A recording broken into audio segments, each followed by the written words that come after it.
You're watching The Morning Show on Global Kingston.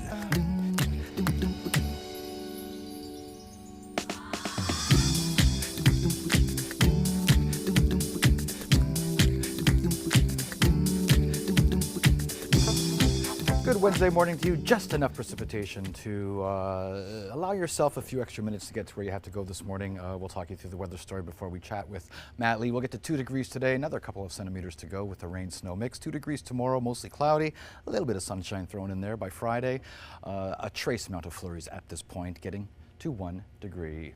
Wishing you a fantastic Wednesday morning. Our good buddy Matt Lee is here. We're talking about insurance, specifically when it comes to what certain homes might be needing issues with. Yeah, when you run into a home that you're thinking about purchasing and it's built in the 60s, 70s, even longer, you know, it's one of these things you want to make sure that I've called and talked to a few different insurance companies in town, and we talked to All Risk and we talked to McDougall, and we figured out, you know, what are the things that they're looking for just to make sure, you know, it's the roof, heating system, electrical, and plumbing. So when we go through these things, we'll talk about individual and how it's set up and what can happen. So is it building codes necessarily from the older days? Or? No, it's not. It's just wear and tear. I mean, basically, we're looking at things that they just take their toll over time, and if you know, there's different pieces to the puzzle, and there's certain things that they learn over time, and we will kind of touch on that, and that's what we're here for too. I mean, this is all part of the job that we want to make sure when we're walking through the house, we want to make sure that needs to be addressed.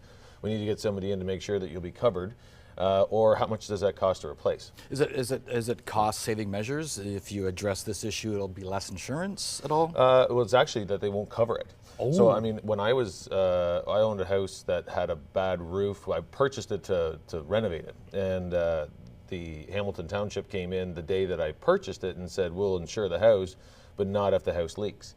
So when we actually had roofers going in at the time, and they said, when the roof's replaced, call me back, which was only a couple days later, but we need to make sure that that's covered. So this is the same type of thing. So if you have an insurance company, you want to make sure that if a roof looks worn, you want to talk to the insurance company about it, you want to make sure they see pictures about it, because they might say you're not allowed to have insurance on a leakage. This is knob and tube wiring. I mean, this is a long time ago, but we do see this downtown. It is mostly non-insurable. There are a couple companies, at least one company, that will insure knob and tube, but you have to have an ESA report. I did sell a home a few years ago that was full of knob and tube. That hadn't been changed. Still works, of course, but it still works. But I mean, the concern is that it can heat up if somebody's tying in with a different type of electrical, it can heat up and it could start a fire. It's more of a chance because it's exposed. So we want to make sure that anything that we're doing is covered. They had the ESA report. The ESA report said it was okay, and they did cover it. It's very rare, but it can happen. Wow. Yeah. Scary. Yeah, so you want to make sure that it's all working properly. Okay, some more pictures here you can talk us through. Yeah. So oil tanks, I mean, we're getting to the point now where they have to be less than 20 years inside, 15 years outside for a lot of companies. Some companies aren't even insuring oil anymore. Wow. They're getting away from it. Like when I started the business, I've been in it since 2002. These regulations weren't even in at the time, and then they went to this new system where they wanted this single wall, thicker oil tank, and then they went to a double wall. Now it's like $2,200 for a oil tank. It can be expensive. Wood stoves. Wood stoves, you need a wet inspection, which is a wood energy. We've talked about the technicians that come in and make sure. They want to make sure that you've got the proper setbacks from the walls. They want to make sure that you don't have any combustibles. You don't have carpet underneath. You have tile, so that if you open the door and an amber falls out, it's not actually going to burn anything. So you make sure that these are the things that you have to have a wet inspection to get the insurance. So heating systems, roofs, galvanized plumbing. Galvanized plumbing is a big thing. Pressurized lines coming into the house. Galvanized plumbing was probably back in the 1930s to 1940s, maybe even earlier.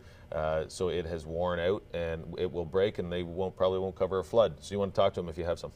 So it sounds like not just measures to get insurance, but also just safety measures in general. Safety measures, well, that's the whole thing. It's measuring risk for the insurance company and the house. So if they're not covering it, you want to know why, and you want to make sure that you get it fixed so that it doesn't cause a problem for yourself. And if you have galvanized plumbing, or if you have these issues in your house right now, whether you're selling or not, you should have it looked at. Make sure that you get a quote, figure out how much it would cost to switch, go to copper or PEX or something, or see if there's any aluminum or knob and tube in the house, and see the age of the roof. These are the things we have to make sure whether you're selling or not. And it also increases the value of the home, of course. Yeah, as well. 100%. Absolutely, it does. Makes it easier to sell. Okay, Matt Lee, we thank you so much. If you have any questions for Matt Lee, you can always get a hold of him numerous ways. Here's how. And we thank Matt Lee, and we'll see you in just a moment. Real Estate Tips, brought to you by Matt Lee of Royal LePage.